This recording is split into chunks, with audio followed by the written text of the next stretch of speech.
Bom, então, retomando, vamos hoje encerrar o capítulo sexto do livro No Mundo Maior, o capítulo que se chama Amparo Fraternal. O André Luiz, o Calderaro e a Cipriana estão indo atender uma senhora que está prestes a desencarnar e a filha dela, que se chama Julieta, é que é a preocupação do grupo onde eles foram dar atenção. E pela conversa que a Julieta estava tendo com a mãe dela, a dona Cândida, eles passam por necessidades financeiras, a dona Cândida está doente há muito tempo, e a Julieta, com as dificuldades, acabou procurando o auxílio através da dança, numa boate, né, numa casa noturna, e depois de um tempo ela acabou cedendo, né, às propostas, né, das pessoas que frequentam essas casas. Então ela estava se prostituindo, vendendo o corpo para poder sustentar a mãe. Então é uma a razão, né, pelo que ela faz isso não é das piores, porque é em benefício, né, de uma, mas moralmente a gente sabe que isso é um problema.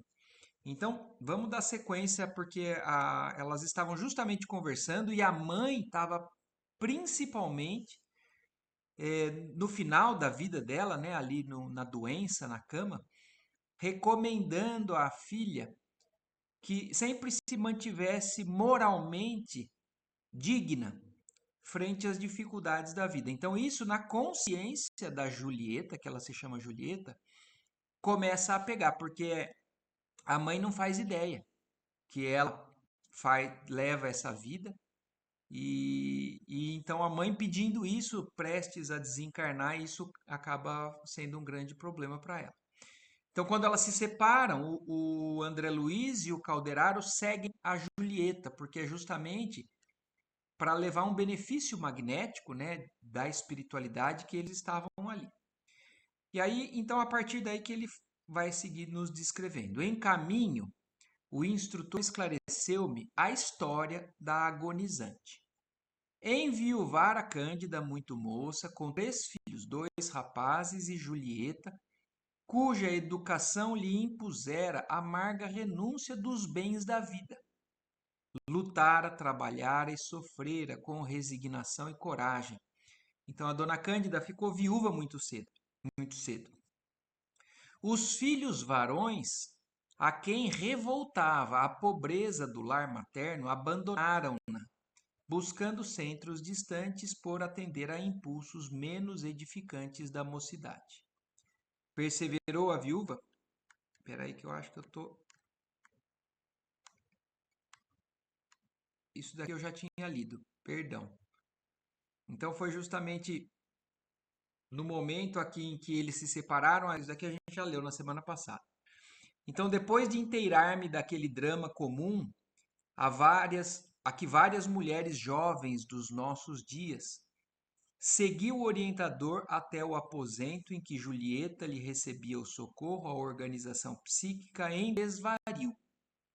Rememorando as palavras ouvidas dos lábios maternos, acolheu-se a jovem num divã em pranto convulsivo. Torturantes pensamentos se lhe entrechocavam no cérebro enfermo. Vibrações pesadas, caracterizando-se pela cor muito escura, desciam-lhe da fronte e fixavam-se no aparelho respiratório. Representavam-se na pleura, invadiam os alvéolos e daí passavam ao coração, influenciando as trocas sanguíneas, momento em que a substância fluídica das emissões mentais se esvaecia, absorvida pelas artérias. Então, o que ele está descrevendo aqui, o André Luiz, né?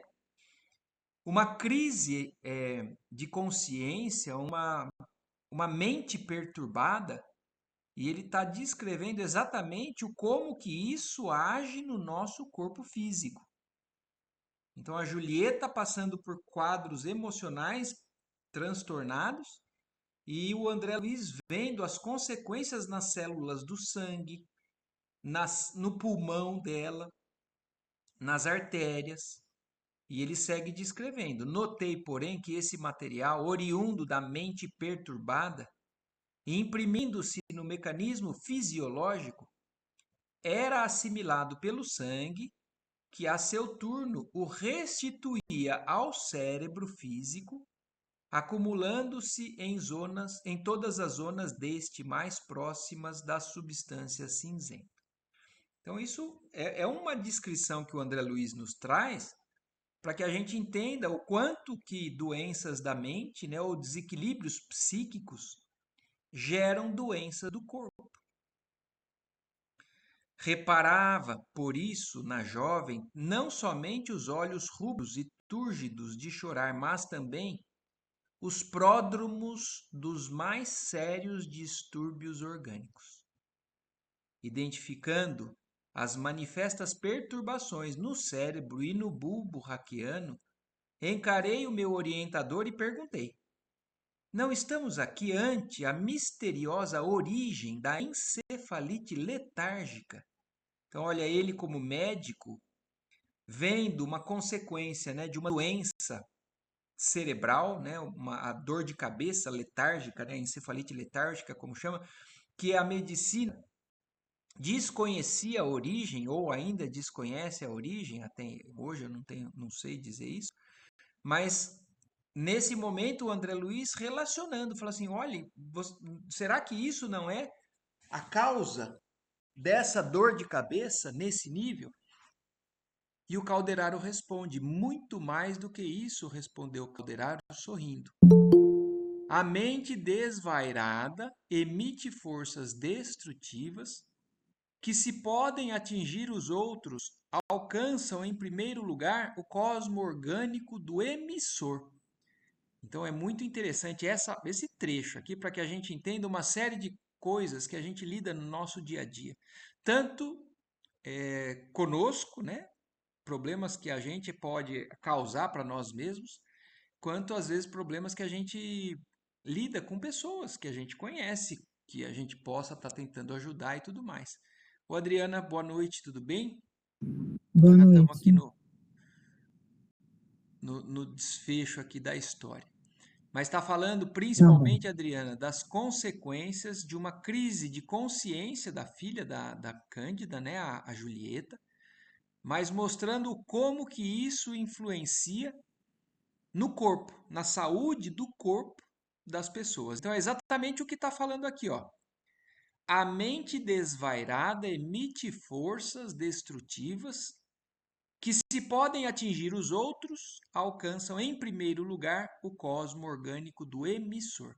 Então, se alguém desequilibradamente, né, acabar agredindo verbalmente, brigando com outra pessoa, essa pessoa é fato que prejudica quem ela está agredindo, né? Quem ela está se desequilibrando, está ofendendo, está falando o que não deve, e a gente sabe que a pessoa que é o alvo desse tipo de conversa, né, de desequilíbrio, essa pessoa acaba muitas vezes sendo prejudicada por essas emissões de vibrações negativas.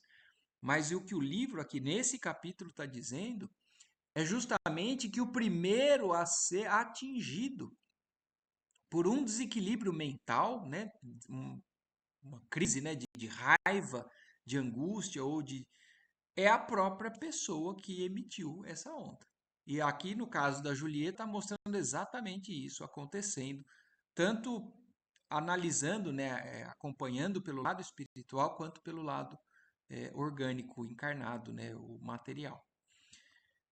E segue, né, decidindo-se Julieta por um gênero de vida que lhe provoca violentos e contínuos conflitos na mente. Então, olha isso. Qual que é o problema? Porque existem pessoas que escolhem esse tipo de vida, mas que talvez ainda não tenham uma consciência desperta a ponto de isso gerar um conflito interno. Mas no caso da Julieta, sim, ela fez por uma necessidade, mas a consciência dela cobra o contrário. E então ela vive num constante conflito na mente dela com relação ao que ela faz e o que ela acha que ela deveria fazer. Então, por ela ter entrado nesse tipo de vida, passou a despedir energias fatais para ela mesma.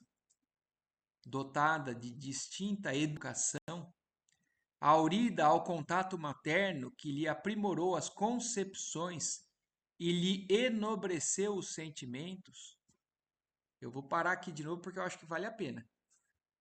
Esse trecho daqui do parágrafo mostra o como funciona, por exemplo, a educação, a transformação de um espírito que carrega uma série de vícios, né, de encarnações passadas, quando reencarna no corpo de uma criança, né?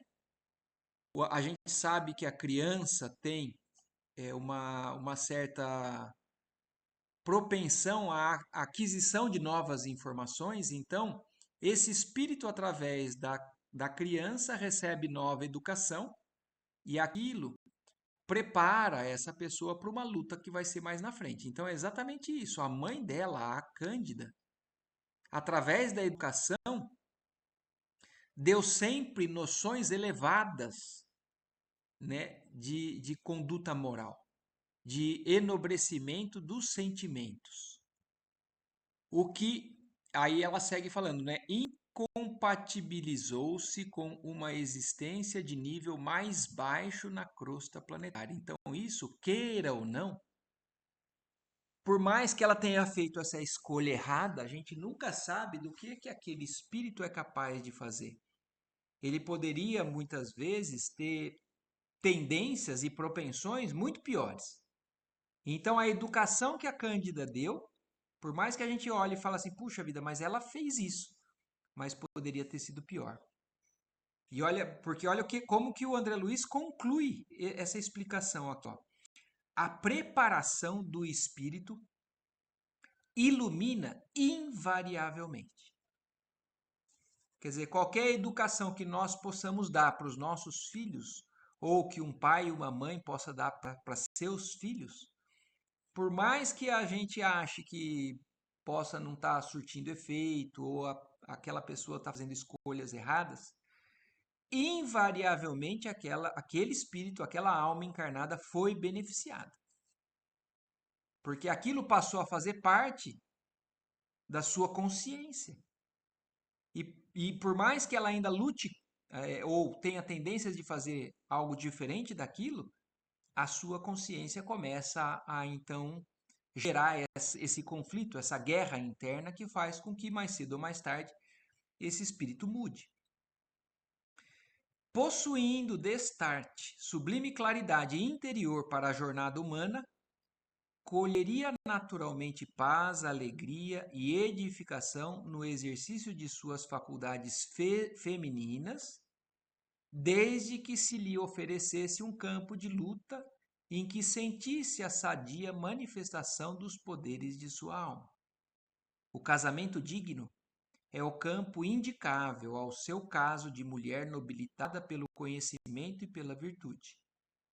Cedendo, no entanto, o que ele mostrou então? Uma trajetória ideal para um espírito como o da Julieta. Ela recebeu instrução da mãe, ela poderia ter feito boas escolhas, mas como nós temos o livre-arbítrio, a gente está sujeito, né, a essas provas e fazemos escolhas e nós só que arcamos com as consequências.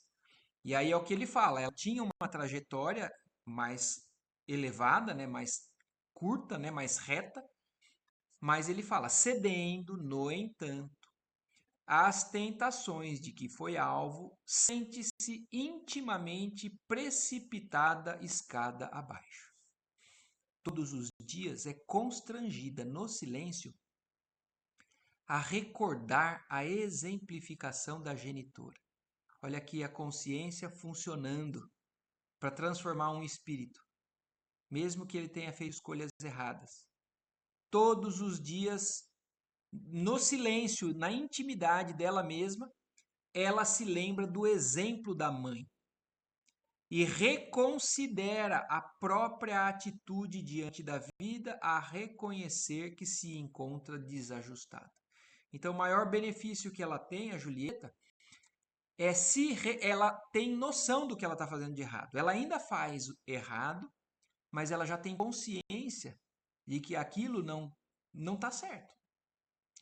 E nesse atrito incessante, agravado pelas péssimas emissões fluídicas do ambiente de que se tornou frequentadora habitual, então olhem aqui como agora fecha, né, o ciclo, o cerco, né, com relação a essa queda dela. Ela tem tendências e ela dá vazão a essas facilidades. E além de tudo, então isso intimamente, interiormente. Só que qual que é o agravante? Aí são as vibrações externas. As vibrações dos ambientes que ela se colocou. Então, toda vez que nós fazemos uma escolha errada, por conta própria, nós entramos na vibração, no nível de vibração de outras pessoas que pensam e agem daquela mesma maneira. E então aí nós vamos ter que lidar tanto com algo interno como com algo que vem do ambiente.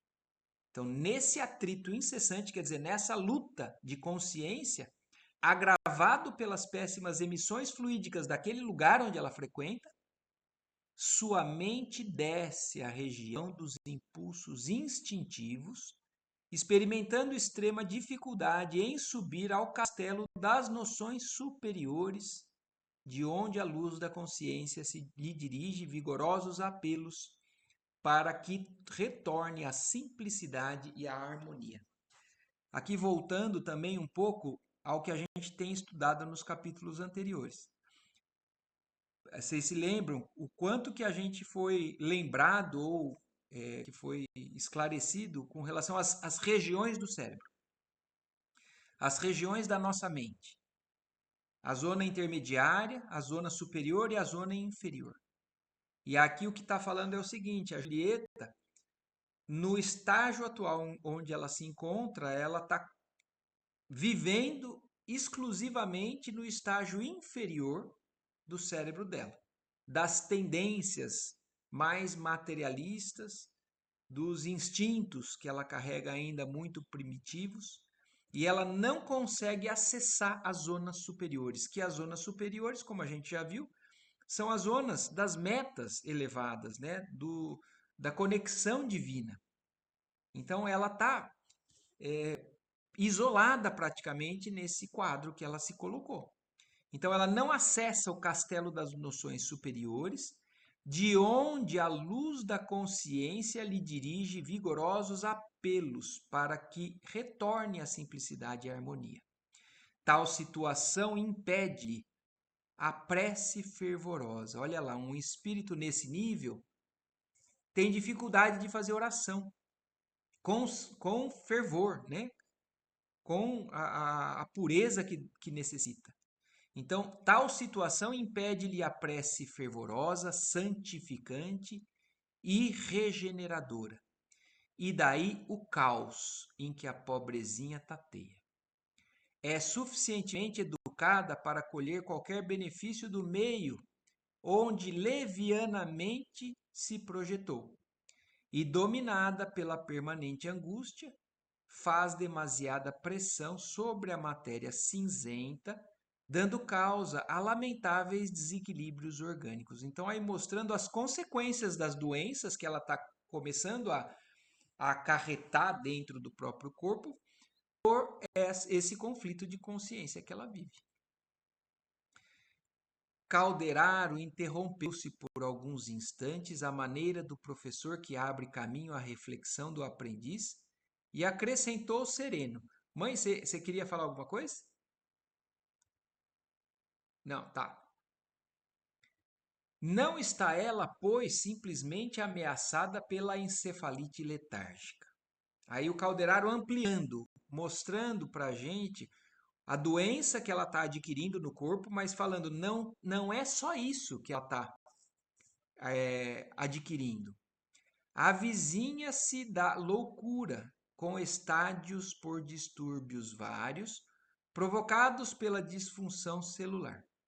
Não somente isso, Julieta, nas circunstâncias em que observamos, pode ser atingida noutros centros vitais. É capaz de apanhar uma pleurisia como antecâmara para a tuberculose. Com facilidade será vítima de deploráveis intoxicações do sangue, que se caracterizarão por moléstias indefiníveis dos vasos ou da epiderme, sem incluir as desarmonias fatais do fígado, prováveis portadoras da ruína e da morte para o veículo denso. Olha a quantidade de consequência que essa menina está acarretando para ela mesma. Problema de dor de cabeça, problemas no pulmão, ela pode ter uma tuberculose, problema no fígado, problema no sangue, problema na pele. E aí a gente, hoje em dia, a medicina consegue relacionar isso. Pessoas com desequilíbrios emocionais e com uma série de quadros aparecendo, né, no organismo.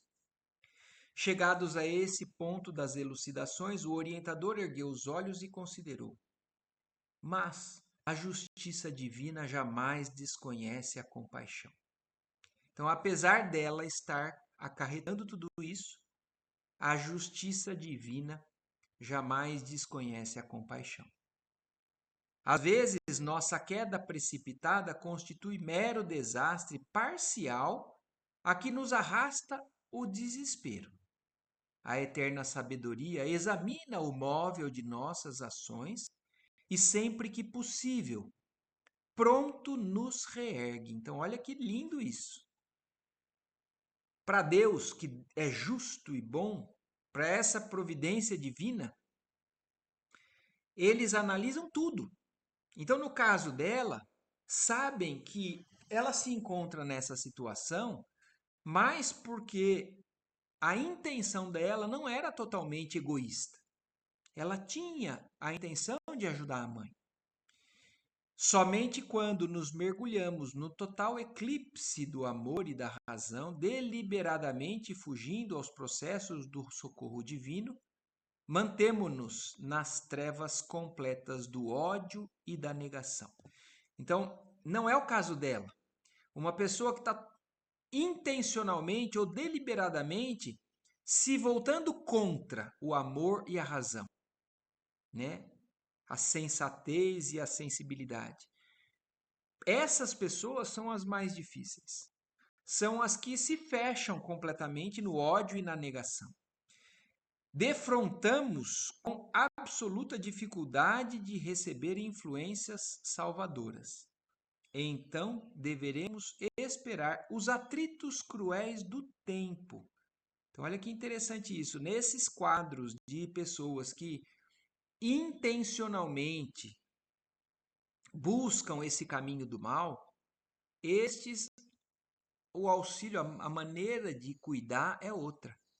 Não adianta uma intervenção como eles estão fazendo ali.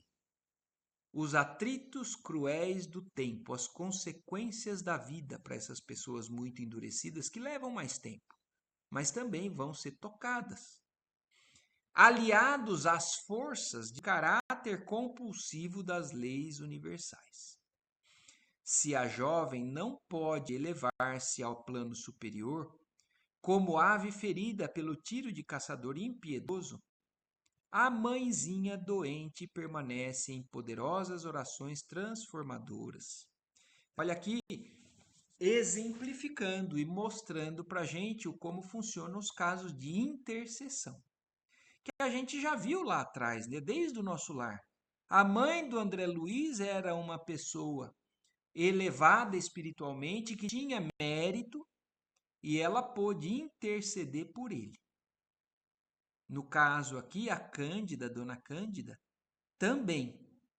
Se a filha não consegue acessar o auxílio do alto, a mãe, por ter mérito, por ter condições, ela consegue interceder através do auxílio que é exato. Vocês se lembram?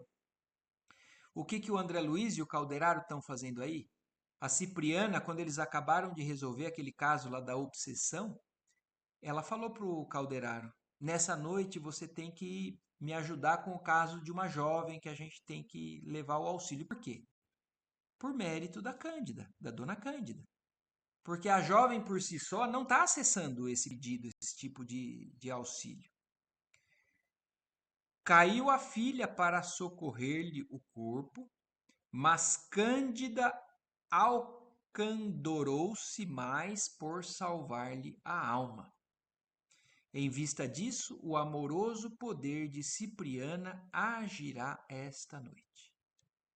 Calou-se o meu interlocutor, submetendo a lacrimosa menina ao auxílio magnético de nosso plano, subtraindo-lhe certa quantidade de material escuro, segregado pela própria mente e acumulado ao longo do cérebro, o que levou a efeitos sem obstáculos dignos de menção.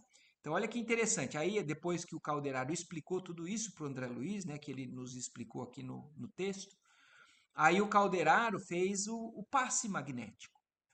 Só que olha que curioso, subtraindo-lhe certa quantidade do material escuro. Então, aquele material escuro que estava causando a doença na Julieta, o Calderaro tirou parte dele. E olha, vamos atenção aqui, né? Todavia, como deixasse um tanto de tal substância na câmara cerebral, indaguei a causa dessa deliberação. É como se a gente fosse limpar uma substância que está sujando alguma coisa, né? Um jarro, por exemplo. A gente tira a maior parte dessa substância tóxica, mas deixa um pouco. Por que o Calderaro não limpou totalmente, não tirou tudo aquilo que estava prejudicando a Julieta? E é o que o André Luiz vai perguntar aqui. O amigo tomou significativa expressão fisionômica e esclareceu. Tenho instruções relativas ao caso. Julieta não deve receber hoje nosso concurso integral. Olha que interessante, a espiritualidade foi, agiu, beneficiou, mas não beneficiou integralmente. E isso porque o Calderaro tem instruções do alto para agir dessa maneira. E às vezes a gente acha que a gente está passando por uma dificuldade ou algum problema e é por falta de auxílio, né? Vamos ver por que o Calderaro agiu dessa maneira. Precisa manter-se enferma do corpo, de modo a ausentar-se das noitadas que costuma praticar. Olha isso. O Calderaro explicando, se eu curasse ela 100%, ela iria voltar para o ambiente onde ela está adquirindo tudo isso. Então eu preciso manter ela meio doente. Em breves horas será conduzida junto de Paulino em espírito ao quarto de Cândida, onde a irmã Cipriana pretende dirigir-se a ele, valendo-se das breves horas de desprendimento parcial pelo sono. Então, olha que interessante. A espiritualidade cuidou de ela ficar ainda um pouco debilitada para que ela pudesse ficar em casa, descansar, dormir e aí espiritualmente ser atendida nesse momento. E tanto ela quanto o Paulino vão ser levados no quarto da Cândida para conversarem com a Cipriana. Compreendi tudo e mais uma vez admirei a ordem imanente na esfera do espírito. Então não existe injustiça, né? Às vezes a gente acha que a gente não está sendo auxiliado e muitas vezes a doença ela é o auxílio. Ela é o que nos limita, nos impede às vezes de agravos, de problemas maiores que a gente poderia adquirir em estado de saúde pleno. Tem até uma lição do livro Vinha de Luz, eu vou me lembrar depois e vou colocar aqui para vocês, mas que fala exatamente sobre isso, sobre a doença. E às vezes a gente acha que a falta de a nossa o nosso infortúnio atual é um problema e às vezes é a salvação. Depois eu coloco aqui no grupo. Em seguida, conduziu-me Calderaro ao serviço de assistência a um irmão sofredor, em cujo caso examinaremos no próximo capítulo, a fim de não perdermos o fio do processo de auxílio a Julieta. Por volta das 2 horas, em plena madrugada, regressou comigo o instrutor ao modesto aposento de Cândida. Esta, fora do mirrado invólucro material, repousava nos braços de Cipriana, que lhe afagava a fronte com ternura de mãe. Então, olha isso, olha como a espiritualidade trabalha o tempo todo, a noite toda. Eles foram ajudar outros, voltaram e já era 2 da manhã. Aí a Cândida já estava dormindo, né? Em espírito, a Cândida já estava nos braços de Cipriana, que estava auxiliando e cuidando dela. A doente gozando extrema lucidez, então, apesar de doente do corpo, espiritualmente ela estava lúcida, fora do campo fisiológico, respondeu-nos às saudações tranquila e feliz. Outros amigos conservavam-se ao lado dela, reconfortando-a para o transe definitivo. Permutávamos impressões prazerosamente quando 2 irmãos de nosso plano penetraram o quarto, conduzindo Julieta e um cavalheiro que identifiquei por intuição. Então, nesse momento chegaram, né, o espírito em desdobramento do sono, né, da Julieta e do Paulino. Confirmou Calderaro esclarecendo: é Paulino, que vem ouvir-nos. Diante de Cipriana, que sustentava a enferma nos braços carinhosos, ajoelharam-se ambos instintivamente, chorando comovidos, ajudados pela assistência magnética dos mensageiros que os traziam até nós, contemplavam-nos a todos sob forte admiração, relevando, porém, notar que a luz de nossa benemérita instrutora lhes reclamava a atenção maior. Sentiam-se humilhados e aflitos. Reconheciam ali a presença de alguma coisa do poder celestial. Então, espiritualmente, esses dois se sentem arrependidos e sabem que estão na presença de, assim, como a gente já viu em alguns casos, né? A pessoa julga ser um anjo. Às vezes julga ser Nossa Senhora, às vezes julga ser Jesus, ser Deus, o próprio Deus. Mas por quê? Por conta da luz que aquele espírito emite. E então Julieta e Paulino estavam diante ali da Cipriana para receberem instruções durante o sono. Mantinham-se confundidos e em lágrimas quando Cipriana se dirigiu ao moço de maneira particular. Paulino, falo-te em nome da divina justiça. Que o Senhor te abençoe, a fim de que me ouças com os ouvidos da razão. Escuta, não supões Julieta digna de teu braço vigoroso e trabalhador para a jornada terrestre? Que fazes da mocidade? Uma simples aventura dos sentidos? Não interpretas a experiência humana como estrada preparatória da eternidade? Que juízo fazes da vida e dos sublimes e dos seus sublimes dons? Então, olha que interessante, né? A Cipriano, com todo carinho, fazendo o Paulino refletir. Olha, o que que você pensa, o que que você faz, o que que você está fazendo? Não partilhes o ingrato labor dos nossos irmãos menos esclarecidos, que pretendem converter a mulher numa cobaia infeliz para para o jogo dos sentidos. Dignifica a tua existência de homem, honrando o sacerdócio feminino. Renasceste na terra, guardado por seu devotamento crescente sob os cuidados maternos, e encontrarás ainda na mulher o vaso dileto para os teus sonhos de paternidade criadora. Por que persistir no vaidoso domínio de uma criança pobre, por mero impulso de egoísmo e de ostentação? Não te confrange contemplar a prolongada aflição de Cândida, atormentada por atroz pesadelo ante a incerteza dolorosa do porvir da filha? Então, o que a Cipriana está fazendo? Chamando o Paulino à própria consciência mais aclarada. Desperta para os teus compromissos de natureza superior. Não vieste ao mundo simplesmente para gozar. A existência terrestre, meu amigo, é abençoado colégio de iluminação renovadora. Que motivos te impelem a um condenável procedimento? És bom e útil, inteligente e nobre, porque te furtas a responsabilidade santificante. Então, falando dos pontos, né, elevados que o Paulino tem, chamando a atenção para ele, para os valores que ele tem e falando por que que você está dando vazão a esse lado tão sombrio? Se volte para a sua responsabilidade que te eleva, Paulino. Nesse momento, Paulino, que chorava sob insopitável comoção, não falou, mas emitiu pensamentos que se fizeram claros para nós. Não hesitaria quanto ao casamento.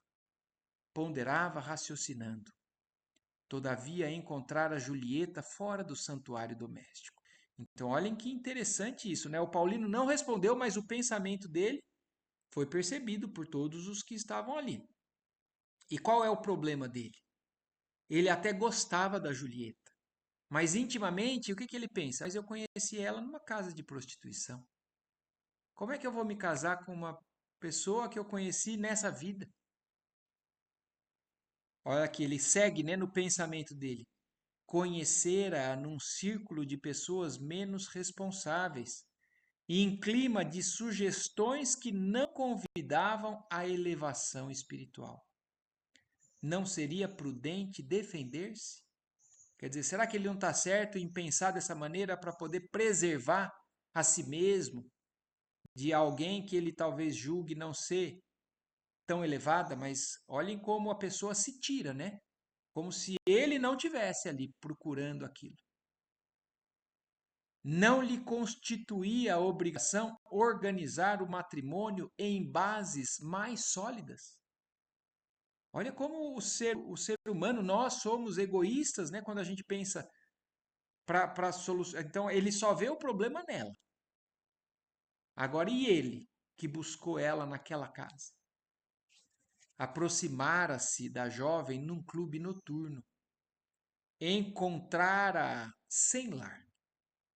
A irmã Cipriana alcançou-lhe as ponderações porque tornou firme após ligeira pausa. Então ele pensou isso, Cipriana percebeu todo aquele pensamento e respondeu: perante o teu critério de homem de bem, as aflições de Julieta a tornam credora de maior amparo. A pobrezinha não procurou uma casa de entretenimentos menos dignos, alimentando segundas intenções. Então, a primeira coisa que a Cipriana esclarece para ele é que ela não foi ali para poder saciar as sensações que ela tinha desse nível, né? Então, ela não procurou a casa alimentando segundas intenções. Não lhe conheces, porventura, as preocupações absorventes de filha dedicada? Não sabes que seus pés ali buscavam trabalho e arrimo, proteção e recurso? Enquanto diligenciavas mera distração para a mente ociosa, Julieta vivia humilhações, tentando ganhar o remédio necessário à mãezinha enferma. Então, aqui a Cipriana consegue fazer ele enxergar até a inverter as situações. Você está achando que ela então estava ali de maneira menos digna do que você, mas ela estava querendo conseguir o necessário para a mãe. E você, por outro lado, não. Você só estava ali querendo satisfazer seus prazeres, né? Como absolver a ti mesmo e condená-la? Olha a pergunta da Cibriana. Como é que você pode não se culpar e culpar ela? Com que direito charqueaste a respeitabilidade de uma jovem que visava a tão sagrados objetivos? Haverá vileza no sol quando seus raios incidem no pântano? Será culpado o lírio que adereça um cadáver? Paulino, sacode a consciência atormentada pelas facilidades humanas. Ainda não sofreste quanto devias para santificar e amar a vida. Não desprezes o ensejo que se te oferece. Coopera no resgate de jovem mulher que te não surgiu no caminho por mero acaso. Olha isso, mostrando que, inclusive, não foi por acaso que eles se conheceram. O amor e a confiança não constituem obra de improviso. Nascem sob a bênção divina, crescem com a luta e consolidam-se nos séculos. Como o relacionamento que às vezes a gente dá menos importância, né? Como existem bases no passado. A simpatia, no mais das vezes, é a realização de milênios. Não te aproximarias de Julieta com tamanho apego se ela já não figurasse em teu pretérito espiritual. Olha aqui, agora confirmando o que ela começou a dar uma ideia, né? Ela não apareceu na sua vida, ela não tem a importância que você sente dentro de você se ela não fizesse parte do seu passado espiritual. Dedica-te a ela, salva-a da loucura e da inutilidade. Oferece-lhe o braço de esposo, honrando a vida, antes que a morte te despedace o vaso físico nas mãos invencíveis. É mais nobre dar que receber, mais belo amar que ser amado, mais divino sacrificar-se que extorquir alheios sacrifícios. Aqui é a oração de São Francisco, né? Não te cause, moça, a crítica do mundo. A sociedade humana é venerável em seus fundamentos, mas injusta quando extermina os germes de regeneração espiritual para a vida superior a pretexto de preservar-se. Olha isso, como o egoísmo é o que muitas vezes nos impossibilita de ajudar uma pessoa que é cara para a gente. Então, a pretexto de me preservar ou preservar alguma outra coisa, eu me afasto e evito de dar o auxílio que é esperado, às vezes, por parte daquele espírito. Venha a nós, Paulino, o Senhor abençoar-te-á o gesto digno. Amanhã Cândida viverá as horas derradeiras da atual existência. Dá-lhe a paz, restitui-lhe o bem-estar, pelo muito que se mortificou para conservar a filha em posição respeitável. Não permitas que o amor se perverta em tua alma. Santifica-o com a responsabilidade, fortifica-o com os teus dotes naturais e a providência estará ao teu lado por todo sempre. Calou-se a instrutora, mas de seu coração partiam raios de safirina luz, envolvendo o rapaz integralmente. Então, além da fala, a emissão, né, de vibrações dela para com Paulino também auxiliavam o espírito dele. O cavalheiro ergueu os olhos lacrimosos, contemplando-a reconhecido e declarou: Recebo a vossa palavra como se fora a de minha mãe celestial.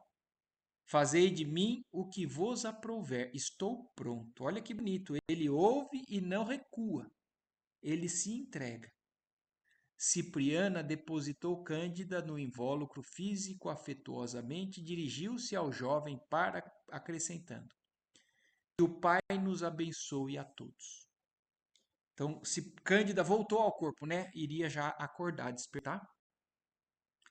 Julieta e Paulino foram reconduzidos ao aposento do qual tinham vindo, e nós, de nossa parte, dilatamos a permanência no quarto da enferma em auxílio ao processo desencarnatório. Então, lembrando, né? A dona Cândida está às vésperas do seu desencarne. Às 8 horas da manhã, Cipriana suprimiu-lhe a maior parte das forças. Chamado pela enfermeira vigilante, o médico prognosticou a morte próxima. Reclamada a presença da filha, compareceu a jovem depois do meio-dia, seguindo-se-lhe Paulino, visivelmente comovido. Olha que interessante agora o desdobrar, né? Já acordados no dia seguinte daquelas pessoas, né, que tiveram a influenciação, né, o auxílio espiritual.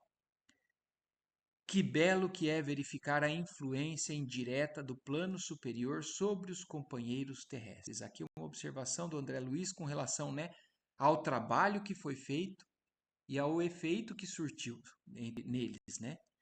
Como haviam procedido nas horas de sono carnal, assim, ao observarem a venerável senhora em plena agonia, ajoelharam-se ambos, lacrimosos, quase na mesma posição de horas antes. Cândida fixou o rapaz em atitude suplicante e falou-lhe com dificuldade. Embora Cipriana lhe não deixasse fugir as energias, mantendo a destra luminosa sobre a sua cabeça. A agonizante comentou comovedoramente a angústia que lhe torturava o espírito. Receava deixar a filha inexperiente no mundo à mercê das tentações. Apelava para o cavalheirismo de Paulino, que a não deixou terminar. De olhos rasos d'água, colocou o indicador nos lábios da respeitável moribunda, confortando-a. Dona Cândida, disse atencioso, não fale mais nisso. Amanheci hoje com um propósito irremovível. Julieta e eu nos casaremos dentro em poucos dias. Olha lá, né? A intercessão com o efeito positivo ali. Amanhã mesmo iniciaremos o processo de legalização do nosso compromisso, antes que qualquer circunstância interfira por empecer nossos desejos. Fique, pois, descansada. A partir de agora, sou também seu filho. A agonizante, chorando copiosamente, fez um sinal. Julieta aproximou-se, enquanto Paulino colava o rosto aos seus cabelos prematuramente encanecidos. Foi então que Cândida, amparada por Cipriana, lhes uniu as mãos, num gesto simbólico, osculando-as enternecidamente. Foi seu derradeiro movimento no corpo exausto. Em breves minutos, as pálpebras físicas cerraram-se para sempre, enquanto os olhos espirituais se abririam entre nós para a contemplação dos trilhos refulgentes da eternidade. E aqui então encerramos esse capítulo, né? Como teve muita instrução, né? Muita coisa importante para a gente entender aqui. Então a Cândida, Dona Cândida, desencarnou, mas desencarnou com uma leveza do espírito, porque através do trabalho da Cipriana e do grupo ali, por mérito dela, porque ela tinha, né, mérito pela conduta da sua vida e pelas orações fervorosas que ela fazia sempre pedindo auxílio através das suas orações, a equipe espiritual veio e conseguiu interceder por eles. É claro que existe a predisposição desses dois espíritos para poderem tomar a decisão certa? Claro que existe. Porque a gente sabe que, por mais que o mundo espiritual interfira na nossa vida, ou venha ao nosso encontro, em nosso auxílio, nós sempre temos o livre-arbítrio de ouvir e nos voltar contra ou a favor daquele auxílio. Graças a Deus, no caso, tanto Paulino quanto a Julieta foram sensíveis o suficiente e fizeram as boas escolhas, né, de realmente acolherem as orientações e o benefício que a espiritualidade deu para eles. Mas muitas vezes nós somos visitados inúmeras vezes pela espiritualidade para poder nos ajudar nas nossas dificuldades e a gente insiste ainda nas tendências inferiores que a gente carrega. Então, que essa lição seja mais um grande estímulo para a gente, né? ter a confiança, ter a certeza do quanto nós somos auxiliados espiritualmente, mas o quanto que também depende da nossa decisão, da nossa vontade a acolher esse auxílio e fazermos as escolhas dignas, né, daquilo que a espiritualidade espera de nós, daquilo que Deus espera de nós, daquilo que Jesus veio nos ensinar e ainda insistentemente, muitas vezes, a gente acaba indo pelo caminho errado. Então, aqui encerramos o capítulo 6º, né, que se chama Amparo Fraternal. Então, foi um amparo que os irmãos espirituais deram a esse caso, né, o caso da Cândida, da Julieta e do Paulino. E nós vamos encerrar aqui hoje, nesse ano, agradecendo, né, por tantos domingos que aqui a gente teve junto, estudando mais um livro, né, do nosso querido Chico. E vamos, umas 2 ou 3 semanas, ainda não sei certamente, mas aí do ano que vem nós voltamos com força total, reiniciando através, aí a partir do capítulo 7º, que se chama Processo Redentor. Alguém tem alguma coisa ainda a mais que queira acrescentar sobre a lição ou uma dúvida que tenha ficado? Eu só falo que isso aí é o grande aprendizado que nós vamos levando. Muito. Então, a gente mesmo, com tudo que eu já passei, eu fico pensando o quanto a gente tem que se modificar de levar as coisas numa boa. Sim. E assim vamos. Com certeza, né, mãe? Com certeza. E o quanto que a gente é auxiliado, né? Constantemente pela espiritualidade. Sem dúvida. Sem dúvida. Gandolf, Lela, Adriana, tranquilo? Não, Marco, nenhuma dúvida. Certo, Marco. Tranquilo. Maravilha, Tranquilo. então. Bom, então vamos agradecer a Deus pelo ano. Eu agradeço vocês pela presença sempre, né? A nossa reunião aqui sempre é um grande estímulo para que eu estude, para que a gente coloque isso em dia, para que a gente semanalmente vá acrescentando valores para que a gente tome cada vez mais boas decisões nas nossas vidas. Certo? Então, um Santo Natal para vocês, para todos. Um ano renovado de intenções, de buscas, e aí que a gente esteja junto mais um ano aí. Deus queira. Uma ótima noite, uma ótima Obrigada, semana para vocês. Tchau, tchau. Boa Ótimo noite. Natal, ótimo ano. Tchau, tchau.